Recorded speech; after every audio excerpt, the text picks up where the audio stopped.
Kala ko ma'am TV, banggit sa akin TV. Oo nga, TV. Di ba? 72 inch daw. Ano na yung si Kali Toy? Slip na si Kali. Slip na. Oo, dancer oh. Yes, bossing. Yan, charot sa'yo boss. Shoutout sa minamahal ko.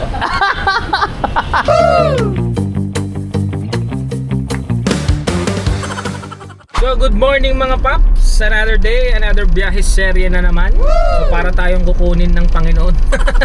So ayun na nga mga paps, nakakuha na rin tayo ng booking. So ayan siya.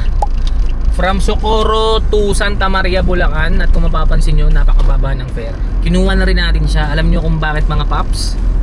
Ito na yung sinasabi ko na kapag cancel ka ng cancel, ang baba ng ratings mo. Yan mga paps, pakita ko na lang rin.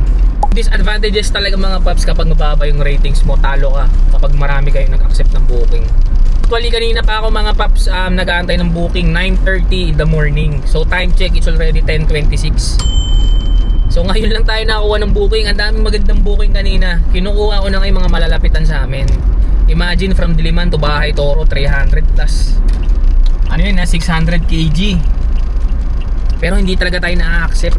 Meron pang isa pa Batangas, maganda rin yung rate niya. 600 kg, 2,200 plus ata. Eh hindi ko rin nakuha mga paps. So yan yung disadvantages talaga kapag mababa ang ratings mo. Kung makikita nyo kanina dun sa pinakita ko, 1 bar na lang po ang ating ratings.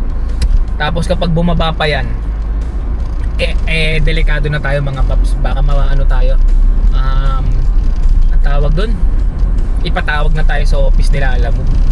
Or pinaka worst case scenario, ma-deactivate yung account natin. So simula ngayon mga paps, promise to, di na ako magka-cancel. Wag lang rin tayo cancelan ng ating mga customer. Laking bagay nung nasayang na oras sa atin mga paps. Halos kulang-kulang isang oras tayo nagantay. Well anyway, okay lang yan mga paps. Tuloy lang ang buhay, tuloy lang ang biyahe. So on the way tayo ngayon kay Master Patoy. Syempre ang ating dekalibreng pahinante. Isama natin. At the same time kasama niya pa rin si kasama niya ngayon si Kali, yung anak niya. So sana hindi umiyak. So time check mga paps, 10:31. Nasundo na natin si Master Patoy. Kita ka na ulit dyan sa ating So on the way na kami mga paps sa may pick up location natin. Ang layo lang niya sa atin is 3.4 kilometers, 13 minutes.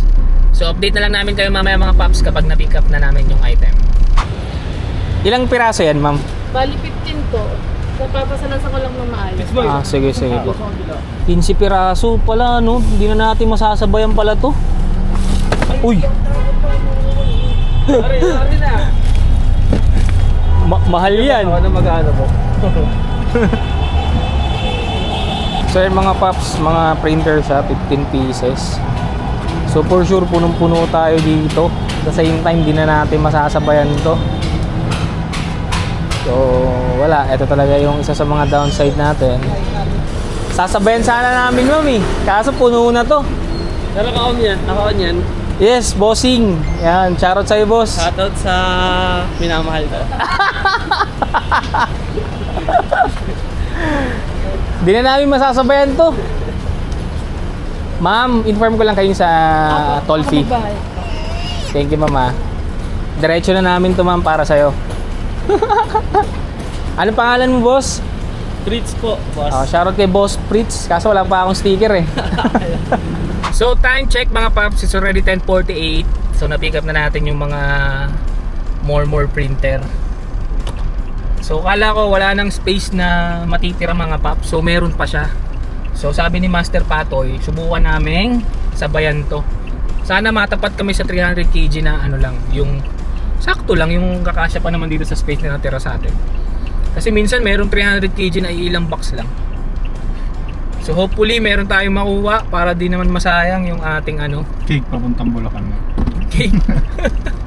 Wala, malabo yun, pang pang 200 kg lang yun Tsaka shoutout pala doon kay Boss Fritz. Yan, nakita niya siguro may nakasukbit sa atin na camera. Shoutout sa T5 computer. More benta to come. Kasi sabi niya more subscriber daw sa akin So time check mga paps, it's already 11:15 in the afternoon.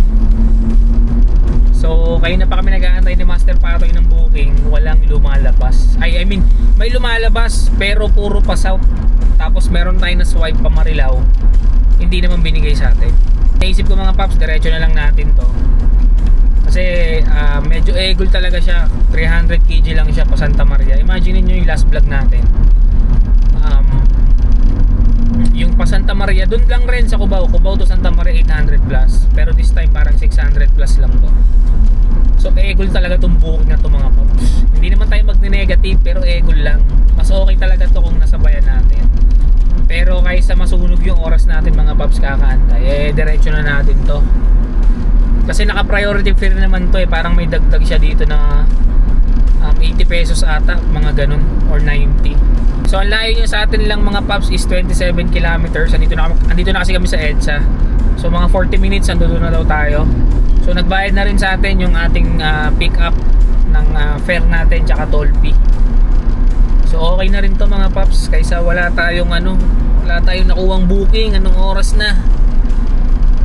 So ito pala advice ko sa mga newbie natin ng mga lalamog driver. Alam ko marami na rin nakakaalam nito, pero ito para sa mga newbie. Ingatan nyo po ang inyong mga ratings mga paps. Kasi may advantages tsaka disadvantages yan. Mataas na ratings na yun. Dati binabaliwala ko lang to dati mga paps.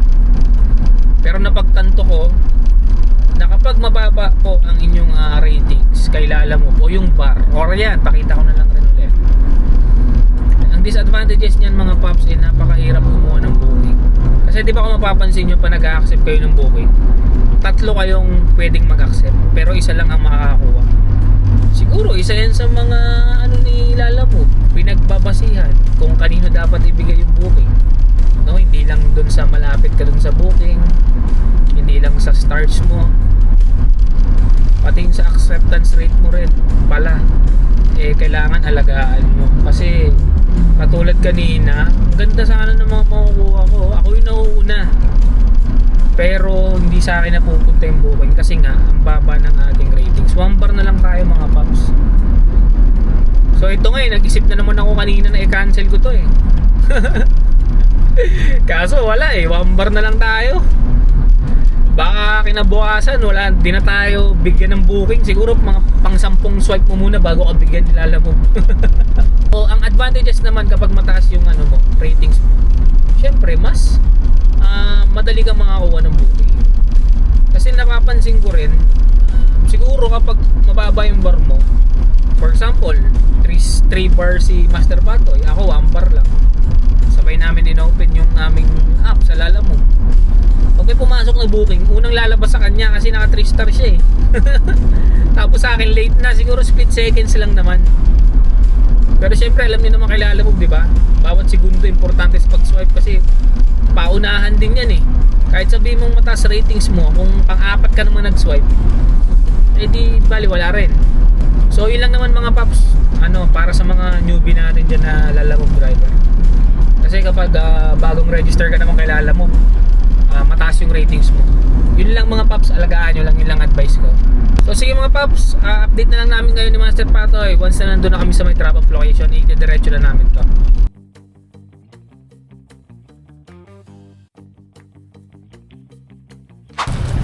Dahil printer na to boss So ayan mga paps, mga printer to, 15 pieces yan. So hindi na natin doon nasabayan kanina dahil nga sobrang tagal na rin natin nagantay.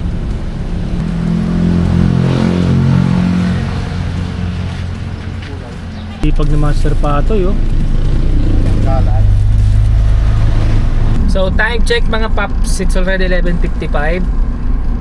So nag-aantay na kami ni Master Patoy ng booking. Pero nakaramdam na ako ng gutom kasi nagkape lang ako kanina tsaka Hansel. So naghahanap kami ngayon ng makakainan. Pero mag-aantay na rin kami ng booking mga paps. Sasabayan na rin namin siya. Sige mga paps, update na lang namin kayo. Pero hanggat wala pa kaming nakukuha ang booking kakain muna kami. So time check mga paps, it's already 10:52 in the afternoon. Nakakain na rin kami ni Master Patoy, nakapagpahinga na kami. So Sobrang tagal na namin nag-antay ng booking pero nakakuha tayo.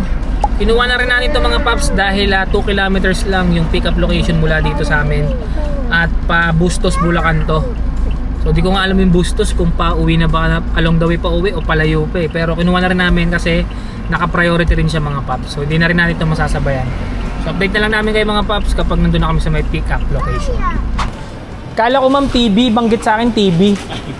Oo nga, TV. Di ba? 72 inch daw. Kaya ano yan? Double check ko ma'am ha. Ito sir, 72. Oo. Ayan yung 72. Okay. Ito po kay ano? May pipirmahan po ako. Sige po.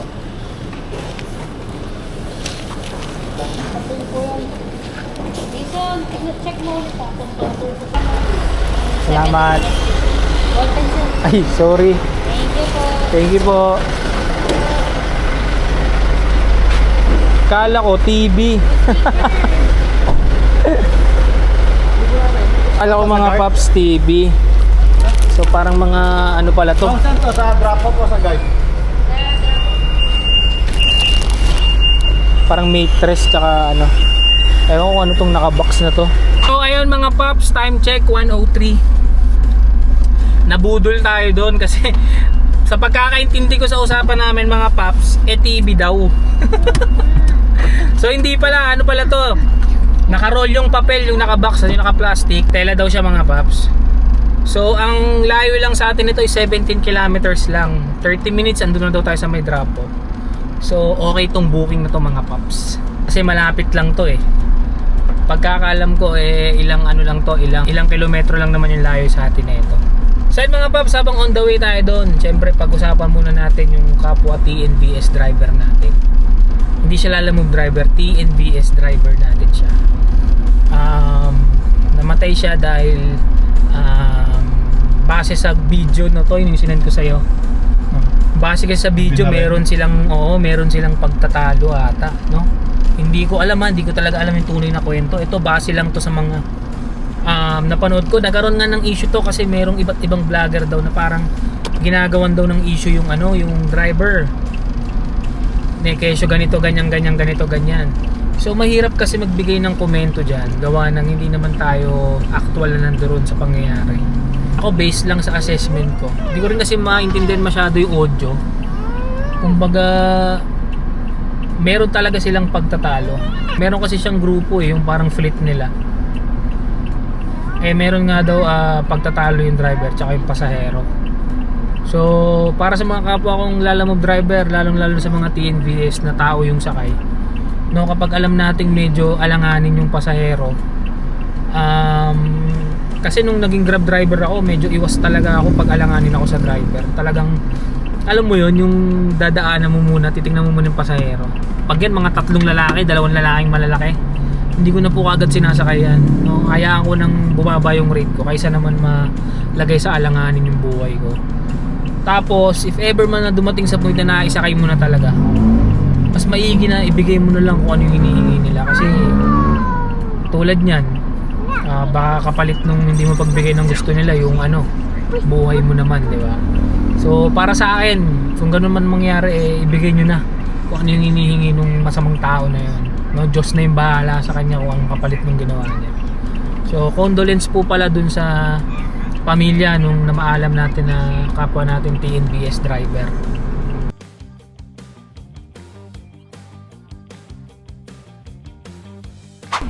So dito na kami mga Pops sa Bustos, yung karawasan nila sir.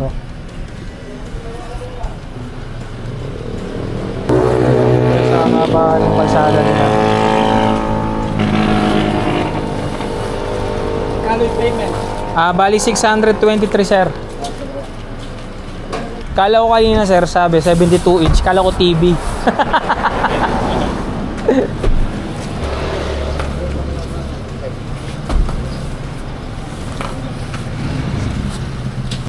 Sir, okay lang, picturean ko lang sir. Baka may aso eh. Okay na sir, maraming salamat po. Time check mga Pops, it's already 1:48. So actually mga Pops, nakakuha na kami ng booking kanina pa. So ayan siya. Bali, ang nangyari lang kasi tagal nila sobrang kontakin, no? Actually, pangalawang booking to na nakuha namin simula pag-drop namin ng mga ano dun sa may karwasan. Kasi yung una, tinawagan natin, yung item na slot 2 dito kasi sa 600 kg. Kaya pinagalitan na naman natin mga paps. Sabi ko, sir, kung gusto nyo po sa 1000 kg nyo po yan para maisakay po. Sigurado po, makakasigurado po kayo nakakasya yan kasi L3 lang po ang makaka-pick up yan or mas mataas pa pong sasakyan. Eh sabi ko, wag po kayo mag-book sa 600 kg kasi kami po yung mga naka-Innova. Bihira lang po makakuha ng mga naka-L3 pag no choice na po sila. So yun yung sinabi natin mga paps, no? Para naman matuto yung mga customer natin kung paano yung tamang booking. Diba, noon naman sinasabi ko na hindi lang naman sa bigat nagbe-base yung ano natin booking, di ba, sa dimension din. So ngayon mga paps, ito naman, so ngayon mga paps, on the way kami ngayon dun sa sumunod na booking pagka-cancel nung nauna. So ang layo nyo lang sa atin is 4.5 kilometers. So by 11 minutes andun na daw tayo base kay Google Waze. At ang pagkakasabi ng customer sa atin ay mga Del Monte product daw to. Papunta na to sa may Payatas, which is Quezon City na yan mga paps. Kaya all goods in the hoods na yan. Kaya sige mga paps, update na lang namin kayo ni Master Patoy kapag na-pick up na namin itong mga item na to.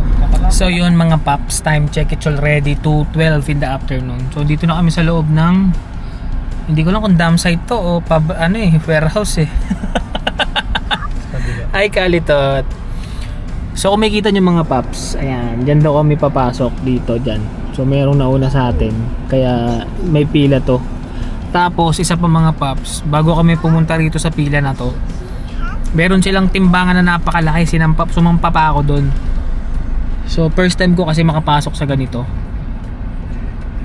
Very mataas yung kanilang security dito kasi marami daw atang nagpupuslit dito ng basura. De, joke lang kasi nakita namin mga paps, alam niyo yung mga basura na mga naka-square na siya, parang kinompress na, ganun yung nasa labas. Hindi ko alam kung ano pipick upin namin dito, pero ang banggit sa akin is mga Del Monte daw. Hindi ko alam Del Monte product o ano man. So sige mga paps, kami na kasi nakaalis na yun, no? So kami na yung next dyan, so update na lang namin kayo.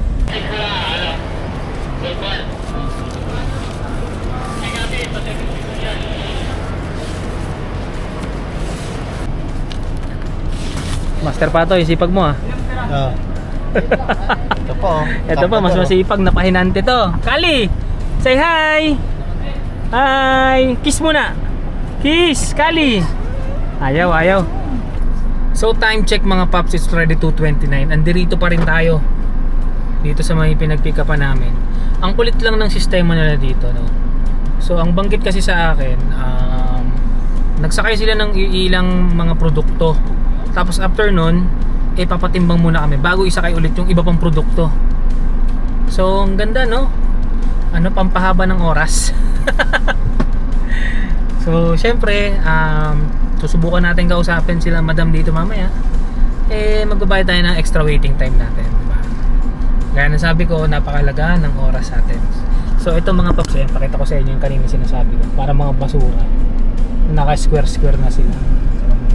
Paps, ito yung sinasabi ko sa inyong timbangan na dito kami, titimbang kami dito. Ayan, ang laking timbangan nito. So after namin dito mga paps, babalik kami ulit doon sa may pinag-pick up namin. Magkalapit lang naman sila, kaya okay lang. So sige mga paps, update na lang namin kayo once na nakakuha na kami ng gate pass at naisakay na lahat ng produkto dito sa Innova natin. Time check mga paps, mag-aalas 3 na. So ngayon lang kami nakalabas dun sa gate nila mga paps, no? Halos isang oras na ata tayo nandoon. So hindi pwedeng hindi natin sisingilin to ng extra waiting time mga paps, no? Para kahit papaano naman hindi naman tayo egol sa pag-aantay dun. So napansin ko lang, grabe yung nila dun, yung tagal. Unang ginawa namin, nagpatimbang kami. Pangalawa, pumila kasi may nauna sa amin. Pangatlo, sinampa na namin. Kala namin yung pagsampa, yun na yun. May first batch ng sampa tsaka second batch. Kasi kada batch titimbangin nila ulit. For example, sinampa yung first batch, aalis muna kami doon ulit. Tapos titimbangin. Pagkatimbang, balik ka ulit doon. Ilalagay naman yung second batch. Tapos titimbangin ka ulit. Ngayon, meron tong parkingan. Aantay mo naman yung gate pass. Napakatagal din ng gate pass na yun, Toy, no? Putik na yan, grabe. Dalawa pa yung guard na lalabasan. Dalawa pa yung guard na lalabasan. Grabe, hindi naman ito yung first time ko na nakapasok sa mga warehouse na ganito. Pero mas grabe lang dito. Sobrang tagal. Kaya sa drop-off, pumanda kayo dyan. Sisingilin namin kayo ni Master Patoy. So sige mga paps, on the way na kami sa drop-off natin. Ang layo niya lang sa atin is 46 kilometers. Papayatas, Quezon City na to. So 1.5 hour daw, nandun na tayo. So saktong-sakto to, feeling ko. Ito na yung ating last booking. Kaya ihatid na rin natin ito mga paps. Update na lang namin kayo kapag nandun tayo sa may drop-off location.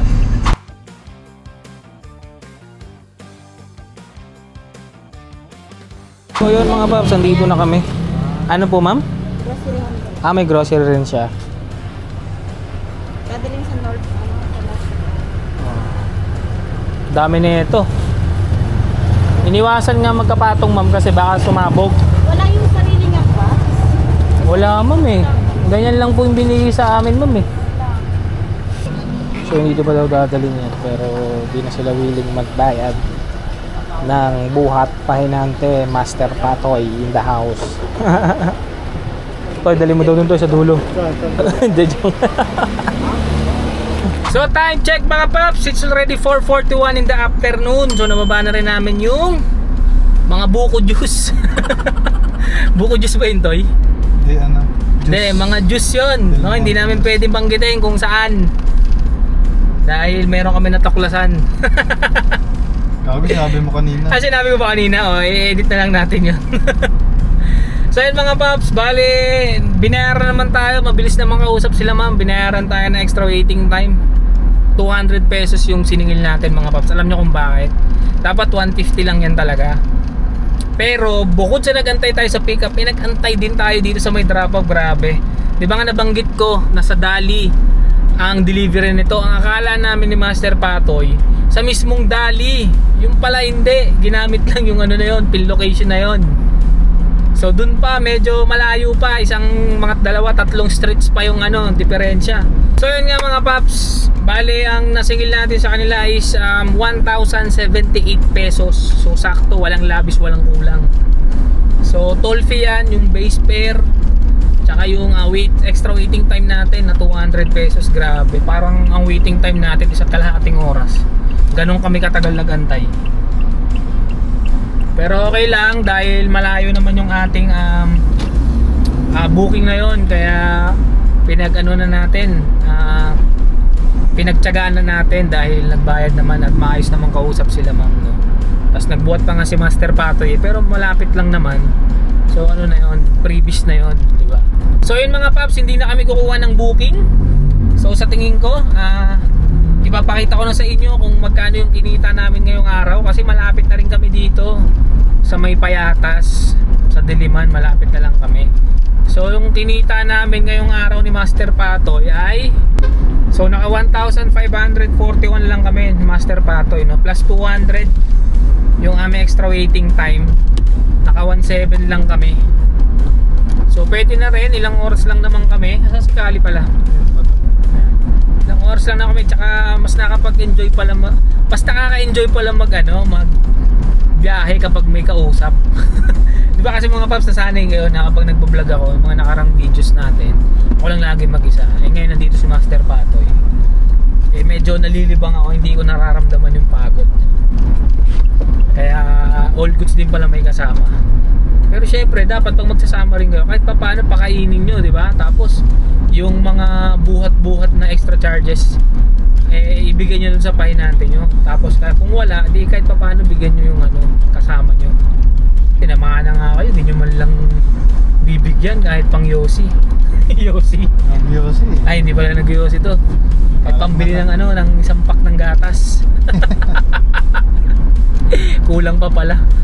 Well mga paps, ulitin ko lang, na 1,541 kami plus 200 na extra waiting time. So total of 1,741. So medyo hindi bubuhay ng yan, 3 anak. Dahil to be honest mga paps, medyo tamad lang talaga ako bumiyahe. Pero kung susumahin mo yan, kung magsisipag ka dyan, talagang kikita ka rin dyan. Mga 2,500, 3,000 ka lang sa isang araw, okay na. Kasi ang diesel namin ngayon, parang nasa 600 lang to eh. Nagpagas ako 700 pero mukhang sobra. All in all, ngayong araw eh, masaya naman kami. Nag-enjoy naman kami. Ano to eh, Master pa to, ibiyahe tayo bukas. Oo, biyan. So babiyahe daw kami bukas, no, medyo sinisipag kami kasi sa Friday holiday eh mahina booking yan, kaya bukas eh babiyahe kami ni Master Patoy. So yun lang mga paps, yun lang ang ating for today's video. So binabati ko po lahat na nagpapashoutout dyan at pinapashoutout rin ni Master Patoy. So yun lang mga paps, na wag nyo rin kakalimutang mag-like and subscribe para magtuloy-tuloy naman ang paggawa at upload natin ng mga videos. So wala na akong gusto pang sabihin mga paps, sa muli na lang natin pagkikita. Beep beep sa inyo, paalam!